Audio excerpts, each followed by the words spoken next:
Hello Virgo, Sun, Moon, Rising, and Venus signs. Kamusta kayo? Sana po nasa mabuti kayong kalagayan. Welcome back po sa Star Tarot. At kung bago kayo dito, welcome din po kayo. Please subscribe, like, share my videos, and leave me a comment kung nakaresonate po kayo. Thank you. So first message ninyo is willing release, Virgo. Now is the time na kayo ay handa ng mag-let go. Handa ng mag-release ng mga bagay, situations, or tao, sa buhay ninyo that doesn't serve your highest good, no? Handa na kayo. So, maaaring alam niyo na kung ano ang gusto ninyong magkaroon kayo sa buhay ninyo sa ngayon. Maybe you have figured out already sino or ano ang gusto mong i-keep sa buhay mo, 'di ba? At this time. Kaya willing ka na i-let go ang kung sino man or kung ano man ang hindi na nagsiserve ng highest good mo at kung ano yung sa tingin mo ang mas makakabuti para sa iyo. Kaya good luck sa iyo diyan. So we have Earth Magic, no?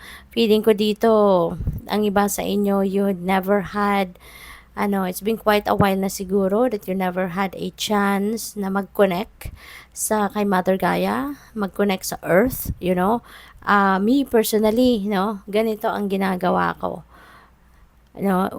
Kung gusto kong mag-ground ng sarili ko, whenever I want clarity, whenever I want kagaanan sa loob, kung gusto kong mag-release ng stress, gusto kong mag-release ng bigat sa dibdib ko, this is exactly what I do. Ito yung lupa, magbe-barefoot ako, maglalakad-lakad lang ako sa lupa.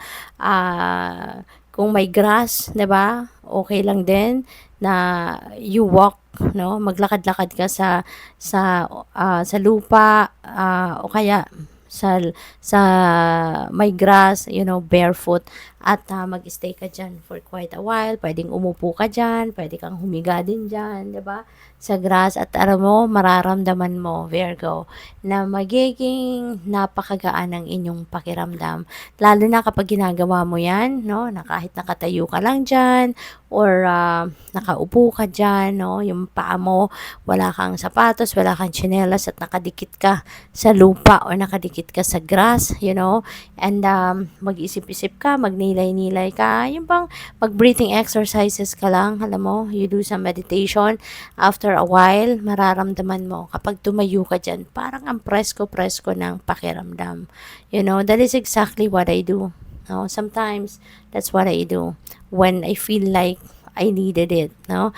Kaya subukan din ninyo, no? Subukan din ninyo, and mararamdaman ninyo 'yan, no? Ang change, no, sa pakiramdam, no? Magagaan ang pakiramdam ninyo.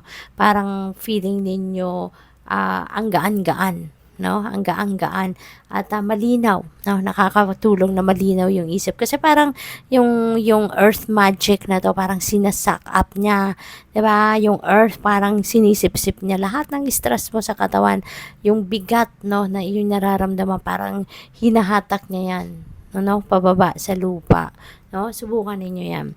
And kung ginagawa nyo na yan at kung ano nararamdaman ninyo, write them down in the comment section. I would be happy to know as well kung nagawa na ninyo yan at ano ang epekto sa inyo. Okay? Thank you. So, we have close encounters. Ayan, Virgo. Feeling ko dito, you have so much time to do this, or baka sa ngayon gusto mong gawin din talaga ito. Close encounters is this is the time, this is the time na parang magninilay-nilay ka, magmumuni-muni ka. You're going to go deep within you. You're going to tune in, no, to your heart, tap into your soul. Parang alam mo 'yun, yung gusto mong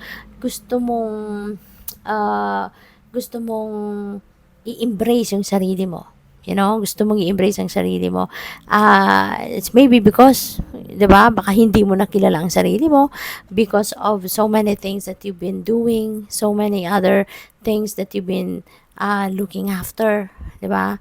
lalo-lalo na nakakatapos lang ng mga selebrasyon. So, maaaring na busy kayo sa gathering, sa paghahanda, 'di ba? At ngayon, parang gusto mong i-ground ang sarili mo. Gusto mong makabalik ka sa wisyo mo, makabalik ka sa sarili mo, makabalik ka sa ano mo, ah, makabalik ka sa core mo, no? Yung ganon. Kaya, ayan, maybe you are going to do some kind of solitude and stillness, which is really, really beautiful. Kasi ito yung dapat mong gawin talaga if you want to renew yourself, if you want to recalibrate yourself. Okay? Para fresh na fresh ka sa 2026. So, we also have Into Me, I See. Yan. So, alam mo, there's a lot of,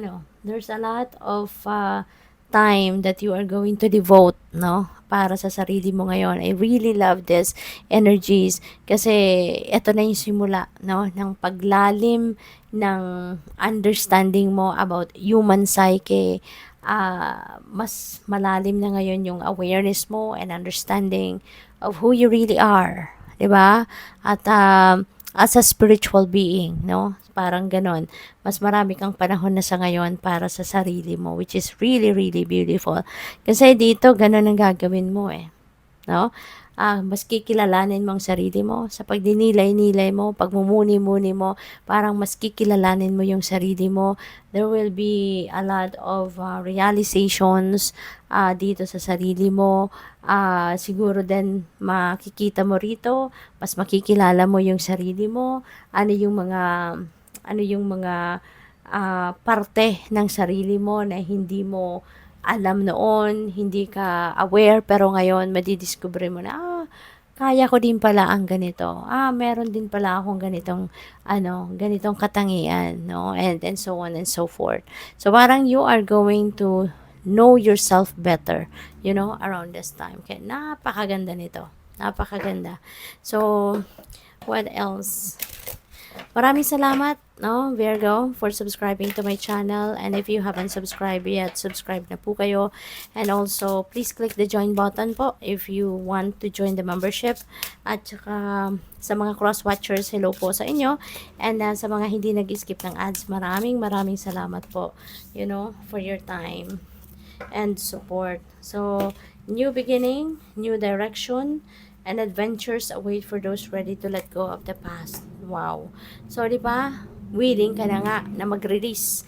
At feeling ko, kasama na dyan sa i-release ninyo yung inyong nakaraan, no? Yung parte ng inyong nakaraan na talagang hindi naman na nakakatulong sa iyo, no? That is also included in those releasing na gagawin ninyo. And after that, there is a new beginnings, marami, no? New beginnings, new directions and adventures na naghihintay sa iyo dito. Kasi, 'di ba, when you are releasing something, meron kang tatanggalin nga sa buhay mo. Ibig sabihin, mas marami ka ng room sa buhay mo. Mas marami ka ng lugar, no, space sa sarili mo para dito sa mga bagong bagay, sa mga bagong pangyayari, 'di ba, sa buhay mo. Kaya napakaganda, no, na maraming nag-iintay na mga bagong kaganapan, pwedeng bagong opportunities, mga bagong blessings sa buhay mo. So, napakaganda, no? Your next message ninyo is wish. Ayan. So, your heart's desire is ready to come true.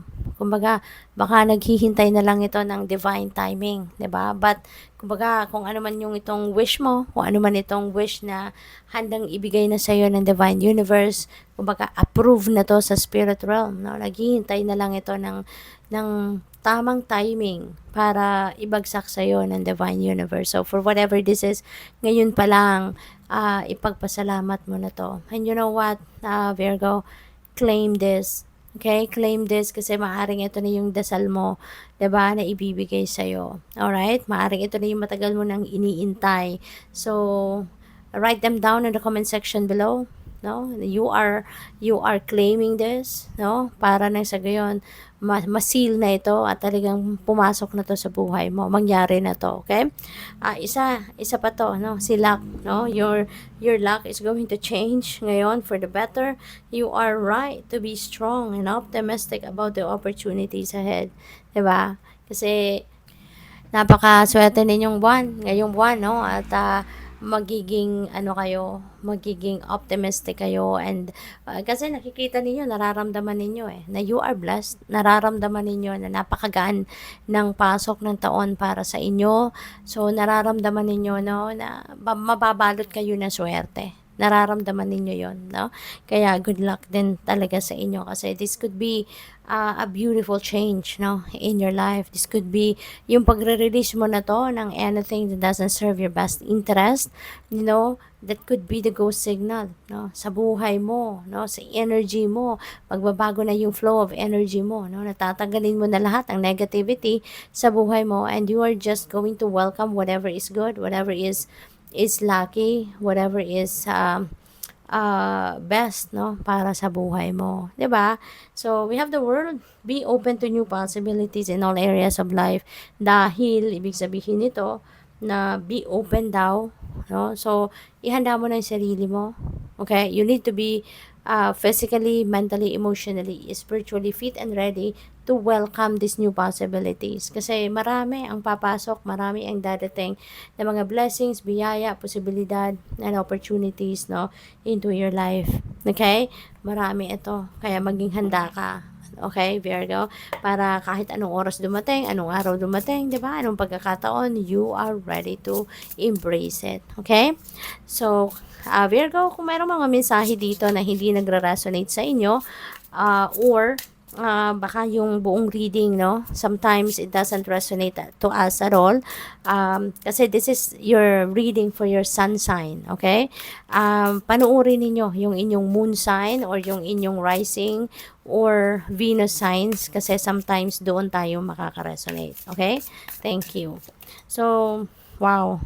We have 3 of Cups. So, hindi pa natatapos ang celebration sa buhay ninyo at maaaring yung sa celebration na ito na gagawin ninyo is yung mga blessings, no, na paparating sa buhay mo katulad na lang ng wish ninyo na magka-come to fruition, yung swerte na papasok sa buhay mo, yung mga different possibilities, di ba, na dadating, mga biyaya na dadating. So, maaaring yan ang mga isa-celebrate din ninyo, no, during this time. Okay, so congrats sa'yo.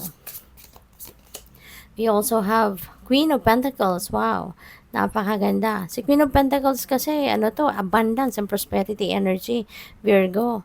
So, baka ito na, talaga, isa na ito sa manifestation ng swerte na papasok sa buhay mo. Meron ng dadating, no, na abundance and prosperity sa buhay mo.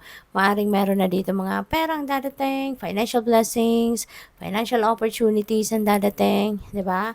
Kaya good luck sa'yo. So, what else? Final message ninyo is 3 of Pentacles. Ayan. So, pwede rin na isa dito sa blessing na dadating sa inyo rito is collaboration with other people. Maaaring meron kayo ditong project na ginagawa, meron kayong trabaho, assignment, task sa trabaho na po pwede ginagawa ninyo and someone, no, is going to help you with that. Maaring ito ay bigay sa iyo na assistance, no, ng opisina ninyo or ng trabaho ninyo. And maganda rito kung sino ang mga makakatulong ninyo. Siguradong these people are going to be very helpful of you, very supportive of you. You will be sharing the same vision, the same goal. Kaya mabilis din yung mapagtatagumpayan kung ano man ang gagawin ninyo rito, no? So good luck. Thank you for watching. Love and light. Namaste.